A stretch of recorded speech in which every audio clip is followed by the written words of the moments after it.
मेरी boss girlfriend एक बेहद खूबसूरत लेडी है, लेकिन मुझे कभी भी इस बात की चिंता नहीं हुई कि कोई दूसरा मर्द उस पर नजर डालेगा, क्योंकि हमारे रिलेशनशिप के पहले ही दिन मैंने उससे साफ कह दिया था कि अगर उसने कभी मुझे धोखा दिया तो मैं उसे हमेशा के लिए छोड़कर चला जाऊंगा।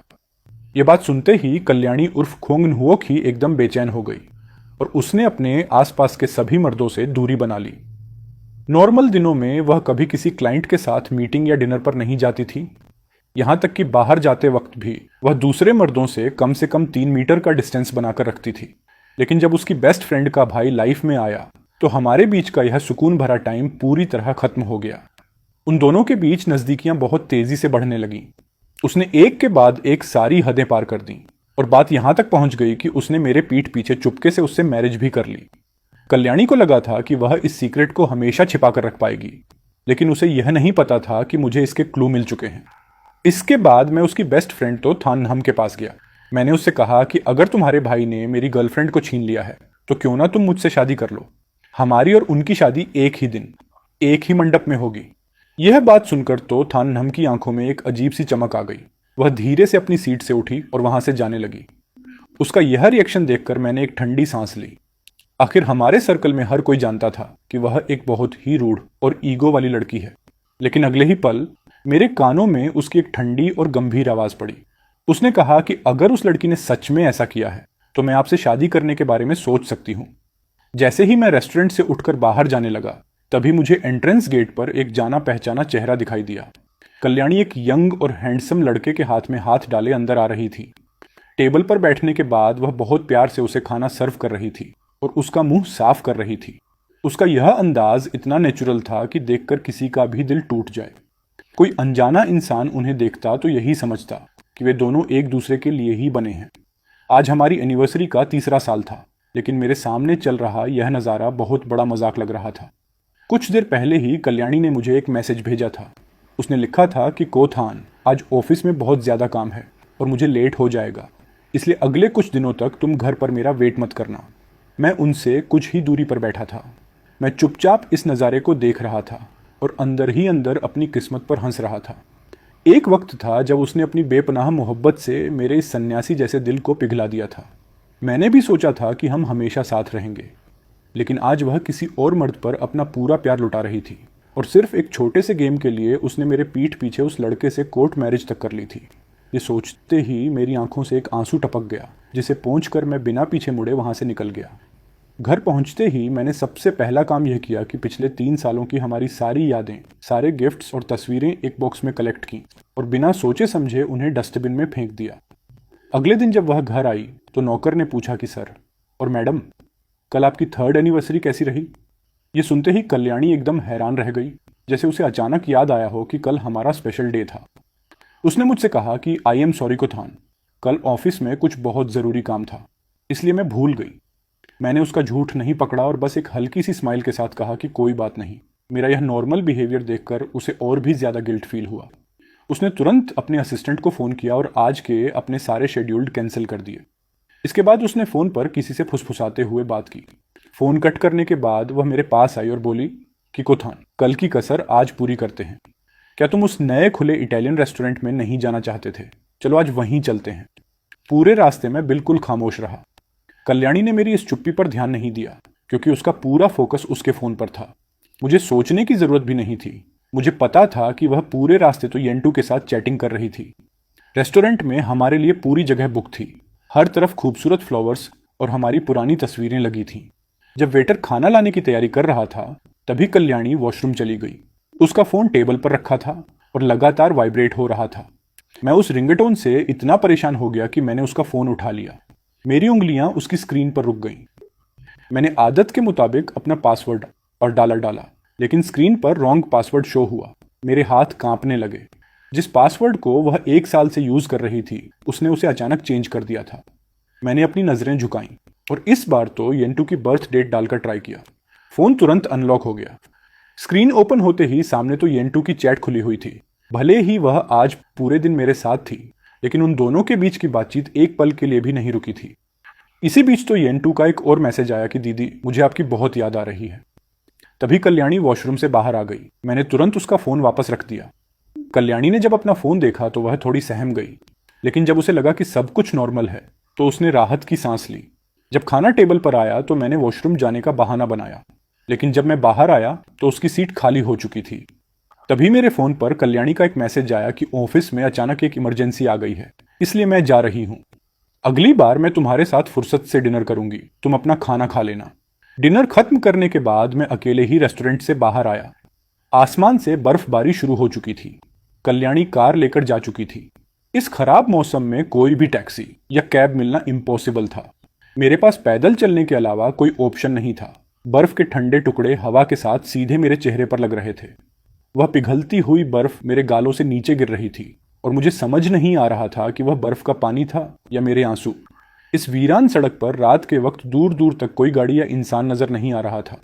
मैं अकेले ही सूनी सड़क पर धीरे धीरे आगे बढ़ता रहा। घर पहुंचकर मैंने अपना गीला कोट उतारा, उसे सोफे पर फेंका और खुद भी सोफे पर गिर पड़ा। पूरी बॉडी में एक थकावट और दर्द महसूस हो रहा था जो मुझे अंदर ही अंदर तोड़े जा रहा था। मैंने आंखें बंद की, लेकिन मेरे दिमाग में वही रेस्टोरेंट के सीन घूम रहे थे जहां वह तो येंटू को खाना खिला रही थी और उसका मुंह साफ कर रही थी। जो हाथ कभी सिर्फ मेरे लिए हुआ करते थे, आज वे किसी और की केयर कर रहे थे। पता नहीं कितना टाइम बीत गया, तभी डोर बेल बजी और चाबी घूमने की आवाज आई। कल्याणी ने जब लिविंग रूम की लाइट ऑन देखी तो वह थोड़ी हैरान हुई, लेकिन उसने तुरंत अपनी आवाज में फिक्र लाते हुए पूछा कि कोथान, तुम वापस आ गए? मुझे लगा था कि तुम आज रात अपने फ्रेंड के घर रुक जाओगे। बाहर इतनी तेज बर्फबारी हो रही थी, तुम घर कैसे आए? मैंने बहुत ही धीमी और भारी आवाज में जवाब दिया कि मैं पैदल चलकर आया हूँ। मेरी आवाज ठंड और दर्द की वजह से बैठ चुकी थी। कल्याणी के चेहरे पर एक पल के लिए घबराहट दिखी। वह मेरे करीब आई और अपना हाथ मेरे माथे पर रखने की कोशिश की। उसने कहा कि इतनी ठंड में तुम पैदल क्यों आए? मुझे कॉल कर देते, मैं तुम्हें पिक करने आ जाती। मैंने अपना सिर थोड़ा पीछे कर लिया और उसका हाथ हटा दिया। उसका हाथ हवा में ही रुक गया और उसका चेहरा अजीब सा हो गया। मैंने उसकी आंखों में आंखें डालकर सीधे पूछा कि क्या ऑफिस का काम सच में बहुत ज्यादा था? उसने बहुत जल्दी से जवाब दिया, जैसे उसने ये बहाना पहले से ही सोच रखा हो। उसने कहा कि हाँ, एक बहुत ही इंपॉर्टेंट प्रोजेक्ट की मीटिंग थी जो अचानक रखनी पड़ी। मैं अगली बार तुम्हें इसके लिए एक अच्छा सा सरप्राइज दूंगी। वह हमेशा की तरह अपनी मीठी बातों से इस बात को रफा दफा करना चाहती थी। अगर यह पहले का वक्त होता तो शायद मैं उसकी बातों में आ जाता और उस पर ट्रस्ट कर लेता, लेकिन अब मुझे उसकी इन बातों से सिर्फ नफरत हो रही थी। मैं सोफे पर सीधा बैठ गया और गुस्से से उसकी तरफ देखते हुए कहा कि कल्याणी, क्या तुम्हें लगता है कि मैं कोई बेवकूफ हूं जिसे तुम आसानी से पागल बना सकती हो? मेरे इस बदले हुए बिहेवियर को देखकर वह दंग रह गई और उसकी फेक स्माइल गायब हो गई। उसने पूछा कि कोथान, तुम्हारा क्या मतलब है? मैंने कहा कि मेरा मतलब यह है कि तुम्हारा और तो यंतु का यह नाटक कब तक चलेगा? क्या तुम दोनों थकते नहीं हो? यह सुनते ही उसके पैरों तले जमीन खिसक गई। उसका चेहरा सफेद पड़ गया, उसके होंठ कांपने लगे और वह कुछ भी नहीं बोल पाई। उसने बस इतना पूछा कि तुम्हें यह सब कैसे पता चला? मैंने कहा कि अगर तुम चाहती हो कि किसी को पता ना चले तो तुम्हें ऐसा काम करना ही नहीं चाहिए था। मैं उठा और बार काउंटर के पास जाकर अपने लिए एक विस्की का पैक बनाया। ग्लास में बर्फ के टुकड़ों की आवाज गूंज रही थी। मैंने आगे कहा कि कल हमारी 3rd एनिवर्सरी थी और तुम उसके साथ रेस्टोरेंट में रोमांस कर रही थी। आज तुमने पूरा रेस्टोरेंट बुक किया ये दिखाने के लिए कि तुम्हें पछतावा है, लेकिन उसका सिर्फ एक मैसेज आते ही तुम मुझे अकेला छोड़कर उसके पास भाग गई। कल्याणी, क्या मैं तुम्हें सच में कोई जोकर नजर आता हूं? जब बात यहां तक पहुंच गई तो उसे समझ आ गया कि अब झूठ बोलने का कोई फायदा नहीं है। उसके चेहरे का डर गायब हो गया और उसकी जगह एक अजीब सी अकड़ आ गई। उसने कहा कि हाँ, मैं उसके साथ रिलेशनशिप में हूं, तो क्या कर लोगे तुम? मैंने विस्की का एक बड़ा घूंट लिया जिसने मेरे गले को अंदर तक झुलसा दिया। मैं बस यह जानना चाहता था कि उसने ऐसा क्यों किया। मेरी बात सुनकर वह अचानक जोर से हंसने लगी। उसकी उस हंसी में मेरे लिए सिर्फ नफरत और मजाक था। उसने मेरे पास आते हुए कहा कि कोथान, तुम सच में जानना चाहते हो कि मैंने ऐसा क्यों किया? उसकी आंखों में वह अपनापन और प्यार बिल्कुल नहीं था जो कभी हुआ करता था। उसने कहा कि क्योंकि मैं तुमसे बोर हो चुकी हूं। तुम्हारे साथ बिताए ये 3 साल एक ठहरे हुए पानी की तरह थे जिसमें कोई एक्साइटमेंट नहीं था, कोई पैशन नहीं था। उसका यह एक एक वर्ड मेरे दिल में किसी जहरीले खंजर की तरह लगा। मुझे लगता था कि हमारे बीच का यह सुकून और सादगी ही सच्चा प्यार है, लेकिन उसकी नज़रों में यह सिर्फ एक बोरिंग लाइफ थी। ग्लास पर मेरी पकड़ इतनी मजबूत हो गई कि मेरी उंगलियों के जोड़ सफ़ेद पड़ गए। मैंने पूछा कि तो क्या तो यंतु तुम्हें वह एक्साइटमेंट दे रहा है? उसने कहा कि हाँ, वह बहुत ही फनी और इंटरेस्टिंग है। उसने मुझे वह सब कुछ सिखाया और कराया जो मैंने लाइफ में कभी नहीं किया था।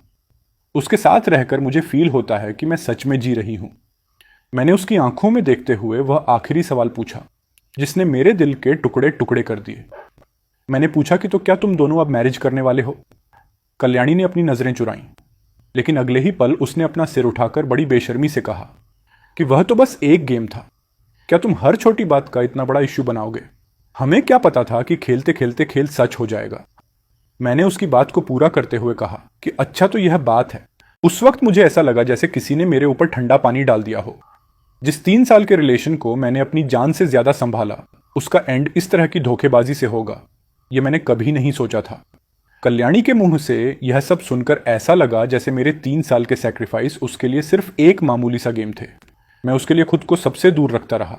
मैंने अपने आसपास की हर लड़की के प्रपोजल को रिजेक्ट कर दिया, और वह सिर्फ एक गेम के लिए किसी दूसरे मर्द के साथ मिलकर एक के बाद एक ड्रामे करती रही। कितनी अजीब बात थी। तभी कल्याणी की आवाज थोड़ी सॉफ्ट हुई। उसे शायद लगा कि बस सफाई देने से सब कुछ पहले जैसा नॉर्मल हो जाएगा। उसने कहा, मैं मानती हूं कि इसमें मेरी गलती है। मेरी और तो येंटू की सिर्फ एक फेक मैरिज है। जैसे ही यह गेम खत्म होगा हम फिर से पहले जैसे हो जाएंगे। क्या ऐसा नहीं हो सकता कुथान? उसने मेरा हाथ पकड़ने के लिए अपनी बांह आगे बढ़ाई। उसके चेहरे पर पहले जैसी ही मिन्नतें थीं। पहले जैसा? मैंने कहा, क्या तुम्हें लगता है कि यह पूरी दुनिया तुम्हारे आसपास घूमती है? जब तुम्हें सुकून चाहिए होता है तो मैं यहां तुम्हारा वेट करूं, और जब तुम्हें लाइफ में कोई नया थ्रिल चाहिए तो तुम किसी और के पास चली जाओ, और जब वहां से मन भर जाए तो फिर से मेरे पास वापस आ जाओ। मैंने उसका हाथ झटक दिया, अपने ग्लास की बची हुई वाइन एक घूंट में खत्म की और ग्लास को जोर से टेबल पर पटक दिया।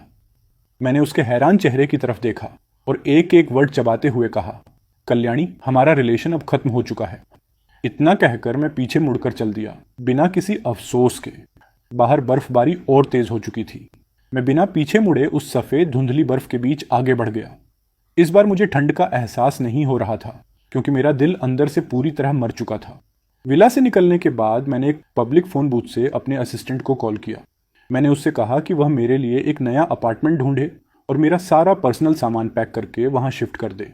ये सब करने के बाद मैं उस खाली अपार्टमेंट के लिविंग रूम में बैठ गया और खिड़की से बाहर चमकते शहर को देखने लगा।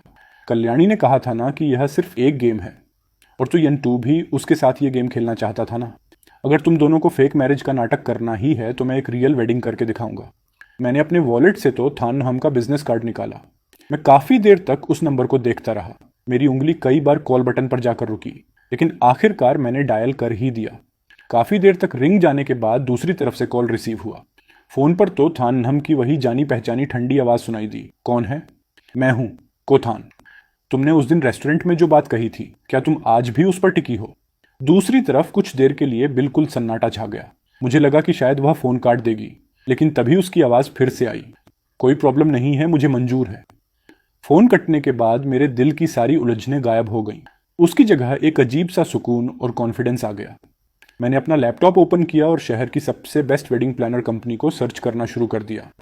कल्याणी को ग्रैंड और रोमांटिक चीजें पसंद थी ना, तो मैं उसे एक ऐसा सरप्राइज दूंगा जिसे वह जिंदगी भर नहीं भूल पाएगी। अगले कुछ दिनों तक मैंने अपना पूरा ध्यान इस शादी की तैयारियों में लगा दिया। इस बीच मेरी और तो थानहम की कुछ मुलाकातें भी हुईं, ताकि हम वेडिंग की डिटेल्स डिस्कस कर सकें। वह बिल्कुल वैसी ही थी जैसा मैंने सोचा था, काम के मामले में बेहद प्रोफेशनल और अपने गोल्स को लेकर एकदम क्लियर। हमारे बीच कोई लव स्टोरी नहीं थी, कोई रोमांस नहीं था। हमारी हर मीटिंग एक बिजनेस डील की तरह लग रही थी।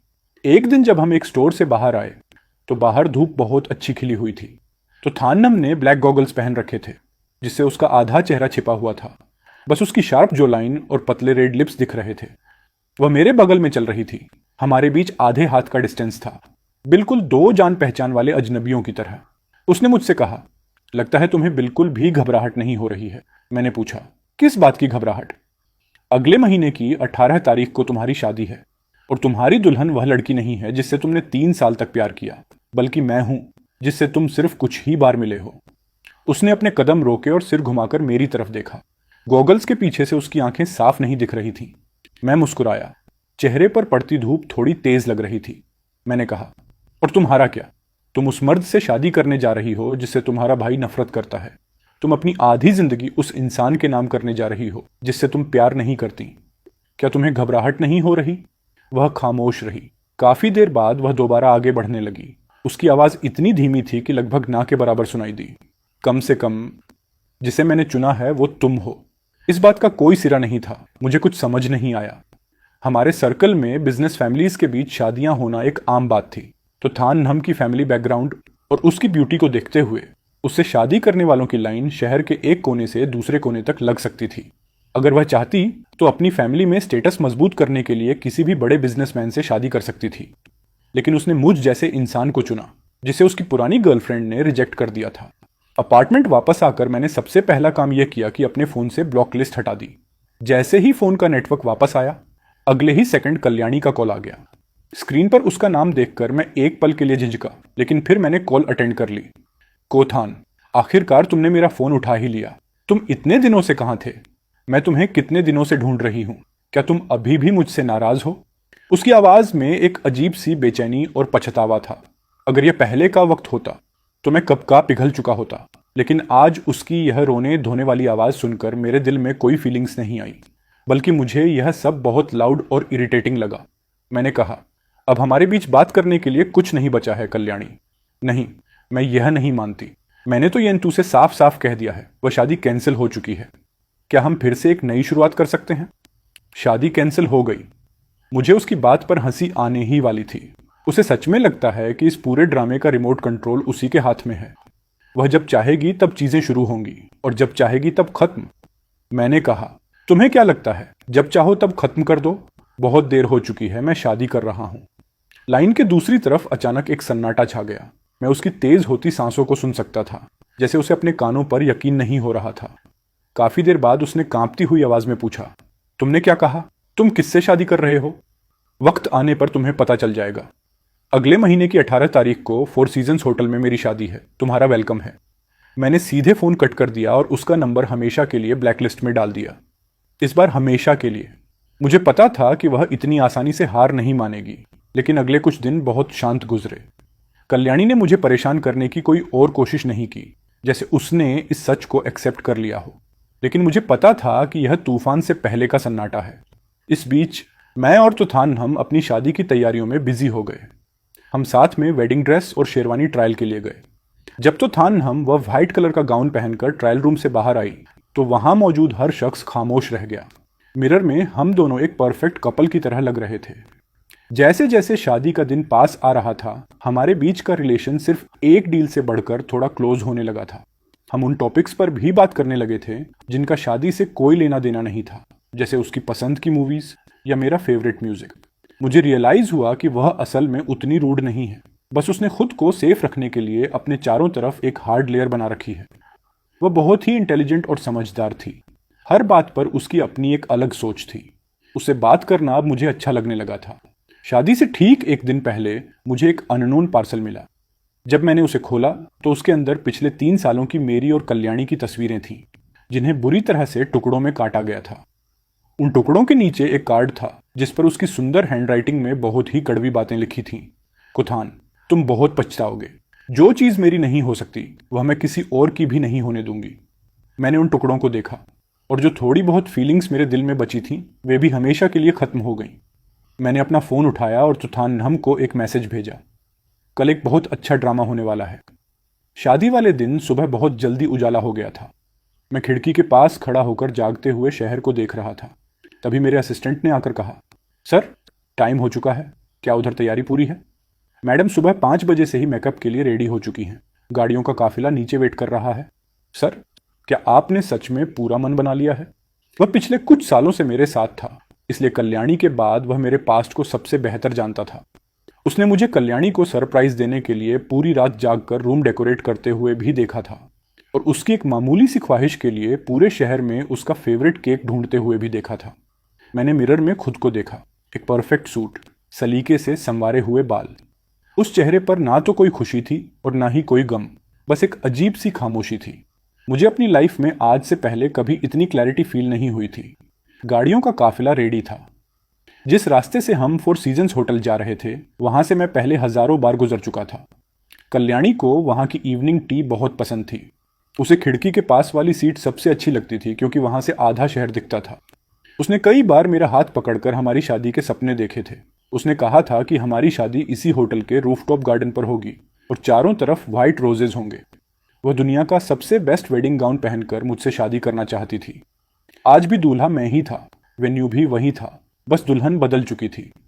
खुद मुझे भी यह पूरा सेटअप एक मजाक जैसा लग रहा था। होटल के गेट पर गाड़ियों का काफिला रुका। सबसे आगे ब्लैक कलर की रोल्स रॉयस फैंटम थी। कार का डोर खुला और मैं पहले नीचे उतरा। ऑलमोस्ट उसी वक्त एक दूसरा लग्जरी कारों का काफिला भी दूसरी तरफ से बहुत तेजी से वहां आकर रुका। वह गाड़ी ठीक हमारी गाड़ियों के बगल में आकर रुकी। मैंने अपनी आंखें सिकोड़ कर देखा। वह जानी पहचानी व्हाइट कलर की मसेराती कार थी। वह तो येन 2 की कार थी।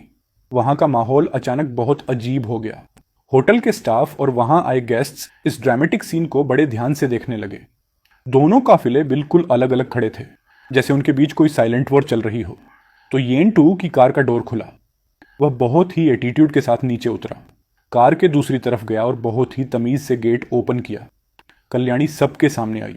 उसने एक बहुत ही हैवी और एक्सपेंसिव वेडिंग गाउन पहना हुआ था, जिसके बॉर्डर पर हीरे लगे थे जो सुबह की धूप में चमक रहे थे। उसका हैवी मेकअप और उसकी आंखों की खुशी यह बता रही थी कि वह एक परफेक्ट दुल्हन की तरह अपनी शादी इंजॉय कर रही है। उसने तो येन 2 का हाथ थाम रखा था, लेकिन जैसे ही उसने सिर उठाकर मुझे देखा, उसके चेहरे की स्माइल गायब हो गई। उसकी नजरें कुछ सेकंड के लिए मुझ पर टिकी रहीं, मेरे सूट से लेकर मेरी पॉकेट पर लगे फ्लावर तक, और फिर मेरे पीछे खड़ी हमारी शादी की गाड़ी पर। उसके चेहरे पर आई हैरानी एक पल में गायब हो गई और उसकी जगह एक घमंड ने ले ली। उसे शायद लगा कि मैं उसकी शादी तोड़ने आया हूं, क्योंकि मैं उसे भूल नहीं पाया हूं। उसे लगा कि मैं उसकी लाइफ के इस सबसे बड़े दिन पर आकर कोई इमोशनल ड्रामा करूंगा, ताकि यह साबित हो सके कि कल्याणी की ब्यूटी के सामने कोई टिक नहीं सकता। उसने तो येन 2 का हाथ छोड़ा, अपना गाउन संभाला और धीरे धीरे मेरे पास आई। कोथन, तुम आ गए। वह मेरे सामने आकर खड़ी हो गई। उसकी आवाज में मेरे लिए एक अजीब सा एहसान और घमंड था।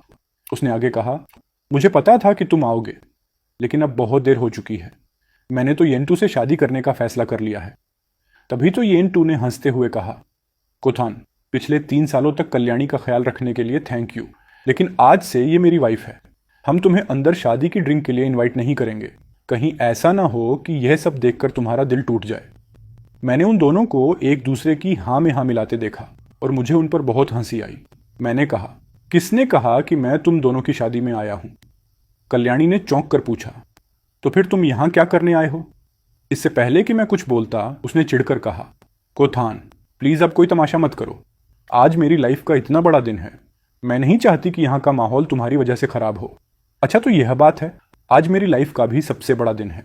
तभी कार का डोर खुला और सबसे पहले सिल्वर कलर की हाई हील्स पहने हुए एक लड़की के पैर बाहर आए। अगले ही पल तो थानहम बहुत ही एलिगेंट अंदाज में कार से नीचे उतरी। उसे देखते ही कल्याणी के चेहरे का रंग इतनी तेजी से उड़ा कि साफ देखा जा सकता था। वह एक बार तो थानहम को देखती और फिर मुझे। उसके होंठ कांप रहे थे और मुंह से एक वर्ड भी नहीं निकल रहा था। उसकी खूबसूरत आंखों में सिर्फ डर और हैरानी थी। उसने हकलाते हुए पूछा, तुम दोनों का इस सब से क्या मतलब है? तो थानहम, तुमने वेडिंग गाउन क्यों पहना है और तुम इसके साथ क्या कर रही हो?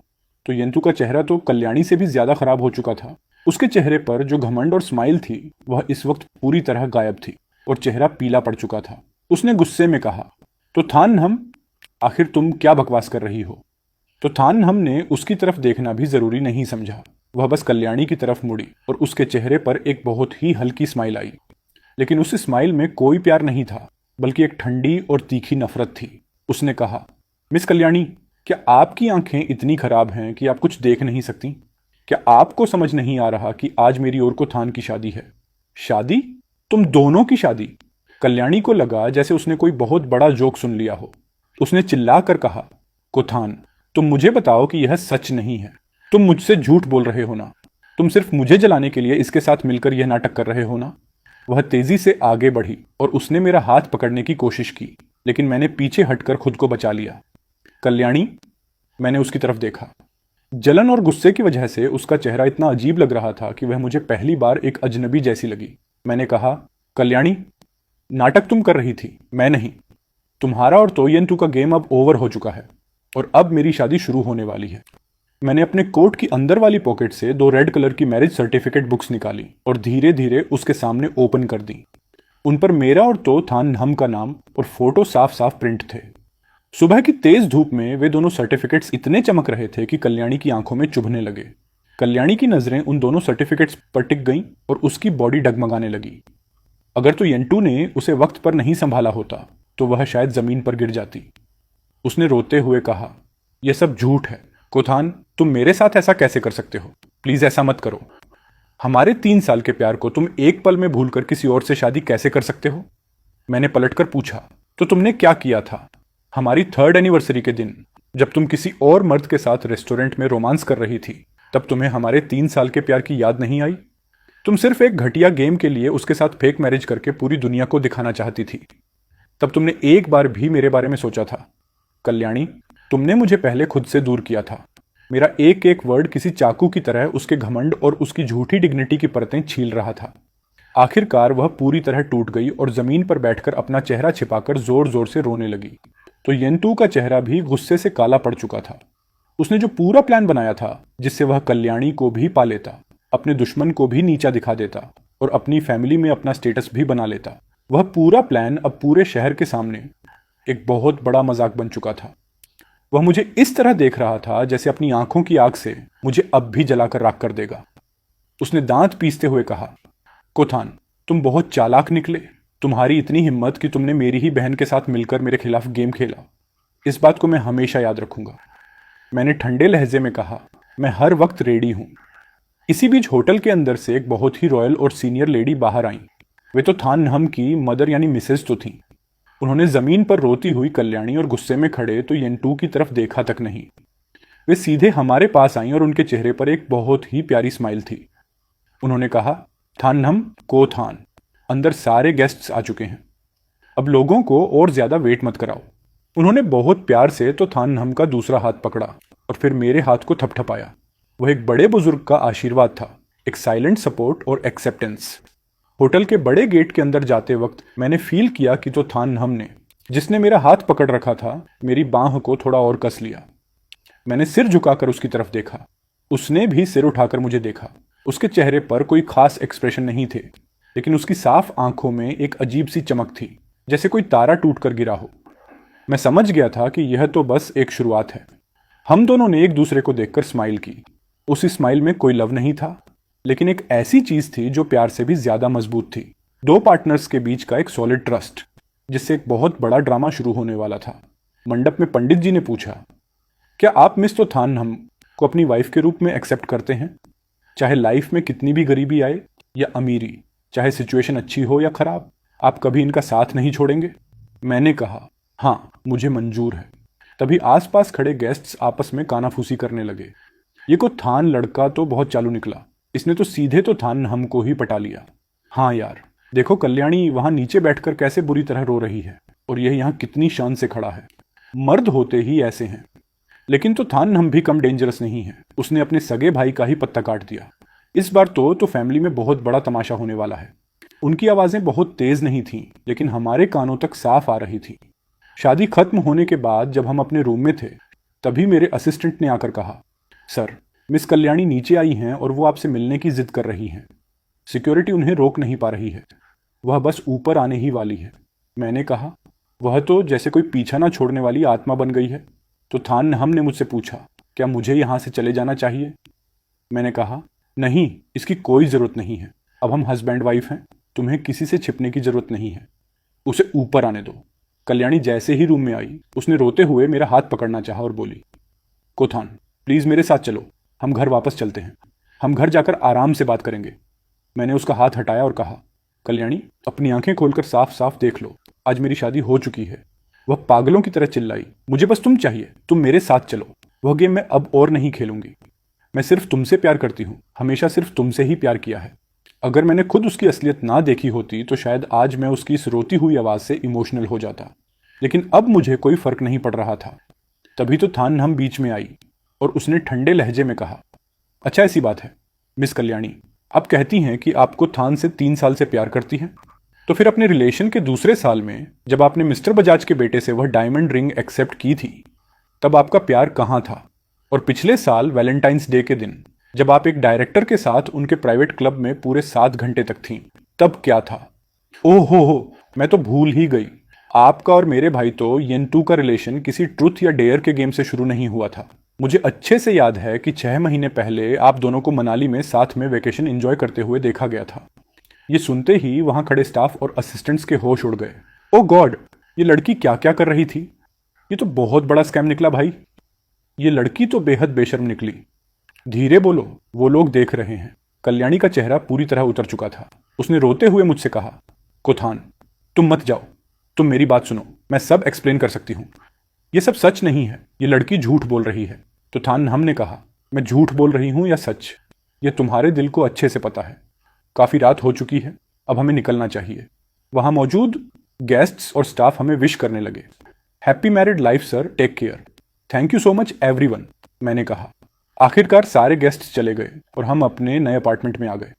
तो थान हमने मुझे पानी का ग्लास देते हुए कहा, पानी पी लो, थक गए होगे। आज के लिए थैंक यू, मैंने कहा। हम तो पार्टनर्स हैं ना, है ना? वैसे तुमने सिर्फ सच ही तो बताया था, लेकिन तुम्हें यह सब बातें कैसे पता चली? तो थान हमने हंसते हुए बताया कि कल्याणी जिन अफेयर्स को अपना सीक्रेट समझती थी, वह तो येंटू के लिए कभी सीक्रेट थे ही नहीं। वह तो बस उसके साथ टाइम पास कर रहा था।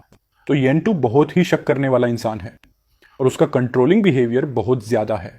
वह जिस लड़की को पसंद करता है उसके पास्ट की पूरी कुंडली निकलवा लेता है। लेकिन बैड लक यह रहा कि उसने जिस प्राइवेट डिटेक्टिव को यह काम सौंपा था, उसे मैंने डबल पैसे देकर अपनी तरफ कर लिया था। मैंने उससे पूछा, तो तुम्हें पहले से पता था कि वह कैसी लड़की है? तुमने मुझे पहले क्यों नहीं बताया? उसने मेरी तरफ देखा और कहा, अगर मैं तुम्हें पहले बताती तो क्या तुम मुझ पर बिलीव करते? उस वक्त तुम्हारे दिल और दिमाग में सिर्फ वही बसी थी। अगर मैं कुछ कहती भी तो तुम्हें लगता कि मैं तुम दोनों को अलग करने के लिए कोई चाल चल रही हूं। खैर, कोथान, मेरा भाई तो येंटू बहुत खतरनाक है। वह अपना बदला जरूर लेगा। आज जो कुछ भी हुआ है वह उसे ऐसे ही नहीं छोड़ेगा। आगे तुम्हें बहुत केयरफुल रहना होगा। मैंने कहा, मैं समझ गया। शादी के बाद की लाइफ मेरी सोच से कहीं ज्यादा शांत थी। भले ही हम न्यूली मैरिड कपल थे, लेकिन हम हस्बैंड वाइफ से ज्यादा दो फ्लैट पार्टनर्स की तरह रहते थे।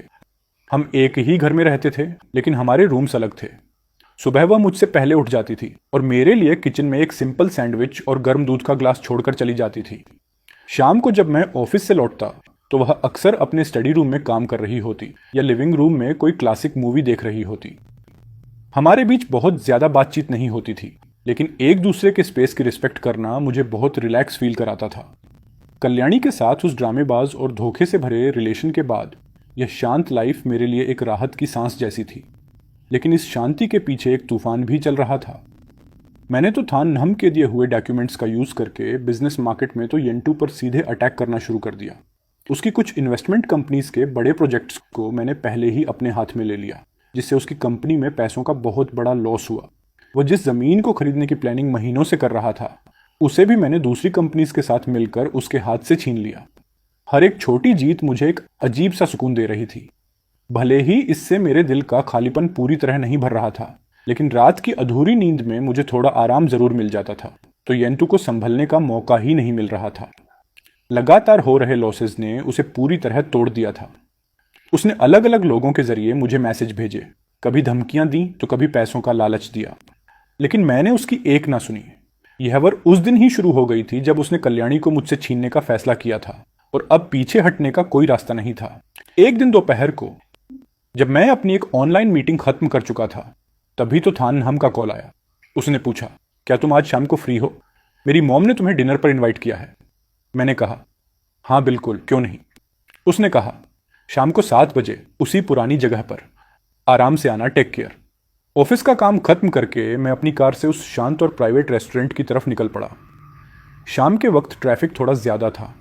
मैंने कार का म्यूजिक सिस्टम ऑन कर दिया, जिस पर एक पुराना सैड सॉन्ग चल रहा था। उसके लिरिक्स सुनकर मेरा ध्यान थोड़ा भटक गया और मैं अचानक तो थान नहम के बारे में सोचने लगा। वह लड़की मेरे लिए एक मिस्ट्री जैसी थी। वह मेरे इतने करीब थी, फिर भी मैं उसे पूरी तरह समझ नहीं पा रहा था। मैं अभी अपनी सोच में खोया ही हुआ था कि तभी पीछे से आ रही एक ब्लैक कलर की एसयूवी कार ने अचानक अपनी स्पीड बढ़ाई और उसने मेरी कार को पीछे से बहुत जोर से टक्कर मारी। उस भयानक झटके की वजह से मैं सीधे आगे की तरफ गिरा और मेरा सिर कार के स्टीयरिंग व्हील से बहुत जोर से टकराया। मुझे संभलने का मौका भी नहीं मिला कि उस कार ने दोबारा मेरी कार को हिट किया। इस बार मेरी कार पूरी तरह अनकंट्रोल हो गई और साइड की रेलिंग को तोड़ते हुए पलट गई। होश खोने से ठीक पहले मेरे दिमाग में आखिरी बात जो आई वह तो थान हम की वही लाइन थी, आराम से आना, टेक केयर। अब मुझे समझ आया कि उसने यह बात सिर्फ ऐसे ही नहीं कही थी। जब मुझे दोबारा होश आया तो मेरे आसपास सिर्फ दवाइयों और हॉस्पिटल की स्मेल थी। मैंने अपनी आंखें खोली तो सामने सफ़ेद रंग की छत दिखाई दी। मैंने थोड़ा हिलने की कोशिश की, लेकिन पूरी बॉडी में इतना तेज़ दर्द हुआ जैसे कोई मुझे चीर रहा हो। खासकर मेरे सिर और मेरे लेफ्ट पैर में बहुत ज़्यादा दर्द था। तभी मेरे कानों में एक जानी पहचानी और थोड़ी घबराई हुई आवाज़ पड़ी, तुम ठीक तो हो? होश आ गया तुम्हें? मैंने बहुत मुश्किल से अपना सिर घुमाया और सामने तो थान हम को देखा। वह बेड के पास रखी चेयर पर बैठी हुई थी। उसका चेहरा डर और थकान की वजह से इतना पीला पड़ चुका था कि देखकर डर लग रहा था। उसकी आंखें, जो हमेशा पानी की तरह शांत और ठंडी रहती थीं, इस वक्त लाल हो चुकी थीं और उनमें खून की लकीरें साफ दिख रही थीं। उन्हें देखकर लग रहा था कि वह कई रातों से सोई नहीं है। यह पहली बार था जब मैंने उसके चेहरे पर किसी के लिए इतनी फिक्र और इतना डर देखा था। मैंने बहुत भारी आवाज़ में पूछा, मैं इस वक्त कहाँ हूँ? मेरा गला पूरी तरह सूख चुका था और उसमें तेज़ दर्द हो रहा था। आवाज़ बहुत ही कमज़ोर और फटी हुई निकली। ये सुनते ही वह तुरंत अपनी सीट से उठी। उसने एक ग्लास में थोड़ा गुनगुना पानी निकाला, फिर एक कॉटन बड को पानी में डुबोकर बहुत ही केयरफुली मेरे होंठों को गीला करने लगी। उसने कहा, डॉक्टर ने कहा है कि तुम्हें ब्रेन कंक्शन हुआ है, लेफ्ट पैर में फ्रैक्चर है और बॉडी पर कुछ जगहों पर गहरी चोटें आई हैं, लेकिन थैंक गॉड तुम्हारी जान को कोई खतरा नहीं है। ये सब करते हुए उसके हाथ थोड़े कांप रहे थे और वह थोड़ी असहज लग रही था, लेकिन उसके चेहरे पर सिर्फ और सिर्फ मेरे लिए फिक्र थी। मैंने चुपचाप उसे देखा और मेरे दिल का कोई कोना उसके इस प्यार को देखकर पूरी तरह पिघल गया। मैंने पूछा, क्या यह सब तो येंतु ने किया है? तो थान हम की आंखों में गुस्सा साफ दिखाई देने लगा। उसने पानी का ग्लास टेबल पर रखा और वापस अपनी चेयर पर बैठ गई। उसकी आवाज़ में एक ठंडी नफरत थी। जिस ड्राइवर ने कार से टक्कर मारी थी उसने पुलिस के सामने सब उगल दिया है। उसे तो येंटू के असिस्टेंट ने मोटी रकम देकर हायर किया था। वह अब पूरी तरह पागल हो चुका है और किसी भी हद तक जा सकता है। मैंने खुद पर हंसते हुए एक हल्की स्माइल की, लेकिन उसकी वजह से मेरे होंठों के पास लगे जख्म में इतना तेज दर्द हुआ कि मेरे चेहरे पर शिकन आ गई। उसे देखते ही वह तुरंत टेंशन में आ गई। उसने घबरा कर अपना हाथ आगे बढ़ाया कि मुझे संभाले, लेकिन उसे समझ नहीं आ रहा था कि वह मुझे कहाँ से छुए ताकि मुझे दर्द ना हो। उसका हाथ हवा में ही रुक गया। उसने हड़बड़ाते हुए कहा, तुम प्लीज़ बिल्कुल मत हिलो और अब और बात मत करो, आराम करो। मैंने उसकी इस घबराहट को देखा और मुझे अंदर ही अंदर थोड़ी हंसी आ गई कि हमेशा रूड रहने वाली लड़की आज मेरे लिए कितनी परेशान है। उसने मेरी स्माइल को देखकर कुछ नहीं कहा, बस अपना सिर नीचे झुका लिया। उसकी लंबी पलकें झुक गईं, जिससे उसकी आंखों के इमोशंस छिप गए। अगले कुछ दिनों तक तो थान हम बिल्कुल वैसी ही रही जैसा मीडिया में बातें चल रही थीं। वह एक पल के लिए भी हॉस्पिटल के रूम से बाहर नहीं गई और दिन रात मेरी केयर करती रही। मिसेस तो भी कई बार हमसे मिलने आई और वह हर बार मेरे लिए घर का बना हुआ गर्मा गर्म सूप लेकर आती थी। उन्होंने अपनी उस बेटी को देखा जिसने अपनी लाइफ में कभी किचन का काम नहीं किया था। आज वह मेरे लिए बहुत ही अजीब तरीके से सेब छीलने की कोशिश कर रही थी। मिसेस तो की आंखों में अपनी बेटी के लिए प्यार भी था और थोड़ा दर्द भी। एक बार जब तो थान हम रूम से पानी लेने बाहर गई तो मिसेस तो मेरे बेड के पास आकर बैठ गई और मुझसे दिल की बातें करने लगी। उन्होंने कहा, थान हम बचपन से ही बहुत शांत और रिजर्व रही है। वह ज़्यादा बात नहीं करती और अपनी हर बात दिल में ही छिपा कर रखती है, लेकिन मैंने अपनी लाइफ में उसे पहली बार किसी के लिए इतना परेशान और इतना डरते हुए देखा है। मिसेस तो ने मेरी तरफ एक गहरी नज़र से देखा और कहा, एक माँ होने के नाते मैं यह साफ देख सकती हूँ कि तुम उसके लिए कितने स्पेशल हो। मैंने उनकी बात का कोई सीधा जवाब नहीं दिया, बस एक हल्की स्माइल दे दी। उसी रात दवाइयों के असर की वजह से मुझे बहुत गहरी नींद आ गई। आधी रात को जब मेरी नींद थोड़ी खुली तो मुझे फील हुआ कि कोई बहुत ही प्यार से मेरे ऊपर ब्लैंकेट ठीक कर रहा है। मुझे लगा कि शायद कोई नर्स होगी, इसलिए मैंने अपनी आंखें नहीं खोली। तभी मेरे कानों में बहुत ही धीमी आवाज़ पड़ी, जिसमें एक गहरी सांस और डर छिपा हुआ था। तुम इतने बेवकूफ़ क्यों हो? वह आवाज़ किसी नर्स की नहीं बल्कि तो थान हम की थी। मैंने अपनी आंखें बंद ही रखीं और सोने का नाटक करने लगा, क्योंकि मैं सुनना चाहता था कि वह आगे क्या कहती है। वह काफ़ी देर तक बिल्कुल खामोश खड़ी रही, इतनी देर तक कि मुझे लगा वह रूम से जा चुकी है। लेकिन तभी उसकी आवाज़ फिर से आई। शायद तुम्हें याद नहीं होगा, लेकिन यूनिवर्सिटी के उस इंटर कॉलेज बास्केटबॉल मैच में तुमने अकेले ही आखिरी के 10 3 पॉइंटर्स शॉट मारकर टीम को जिताया था। पूरा स्टेडियम तुम्हारे लिए चीयर कर रहा था, चिल्ला रहा था।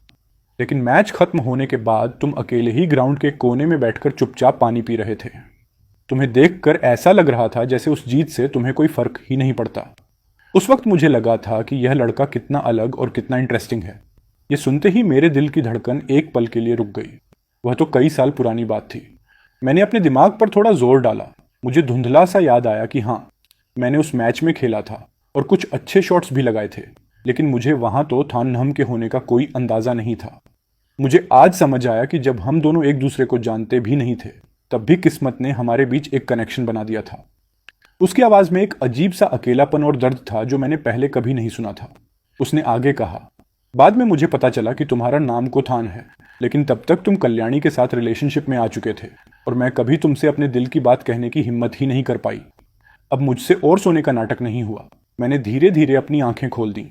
जैसे ही उसने देखा कि मैं जाग चुका हूं, वह बुरी तरह घबरा गई और असहज हो गई, बिल्कुल उस बच्चे की तरह जिसका कोई बड़ा सीक्रेट पकड़ा गया हो। उसकी आंखें डर के मारे इधर उधर देखने लगीं। उसने घबराते हुए पूछा, क्या क्या मेरी वजह से तुम्हारी नींद टूट गई? मैंने उसके सवाल का कोई जवाब नहीं दिया, बस चुपचाप उसकी आंखों में देखता रहा।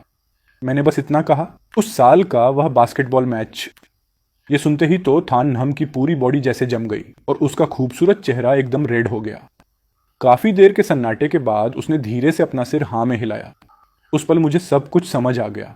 मुझे समझ आया कि उस दिन रेस्टोरेंट में उसने मेरी उस अजीब और पागलों जैसी शादी की बात को इतनी आसानी से क्यों एक्सेप्ट कर लिया था। मुझे समझ आया कि उसने मुझ जैसे एक टूटे हुए इंसान से शादी करने का फैसला क्यों किया था। यह शादी सिर्फ दो फैमिलीज या बिजनेस का कोई सौदा नहीं थी, बल्कि इसमें उसका वह पुराना और एक तरफा प्यार छिपा हुआ था, जिसे उसने सालों से अपने दिल में दबा कर रखा था। और मैं कितना अंधा था कि मुझे कुछ पता ही नहीं चला। मैं तो उसे सिर्फ अपने बदले के गेम का एक पार्टनर समझ रहा था। मैंने अपना राइट हैंड आगे बढ़ाया जिस पर कोई प्लास्टर नहीं था। मेरा हाथ एक पल के लिए हवा में रुका, लेकिन फिर मैंने पूरे हक और कॉन्फिडेंस के साथ उसका वह हाथ पकड़ लिया जो बेड के साइड में रखा हुआ था। मैंने उसकी आंखों में देखा और कहा, तो थान्नहम, पास्ट में मैं बिल्कुल अंधा हो चुका था और मैंने एक गलत लड़की के चक्कर में बहुत बड़ी गलती की। क्या हम सब कुछ भूलकर एक नई शुरुआत कर सकते हैं? यह सुनते ही तो थान्नहम की आंखें बड़ी हो गईं। उसकी उन आंखों में जहां हमेशा एक ठंडी बर्फ जमी रहती थी, आज वह बर्फ पूरी तरह पिघल रही थी। उसकी आंखों में आंसू भर आए और आखिरकार एक आंसू उसकी आंख से निकलकर उसके पीले पड़ चुके गाल पर बह गया। वह रोई नहीं। उसने अपनी आवाज को रोका, अपने होठों को कसकर भींचा और बहुत ही प्यार से अपना सिर हाँ में हिला दिया।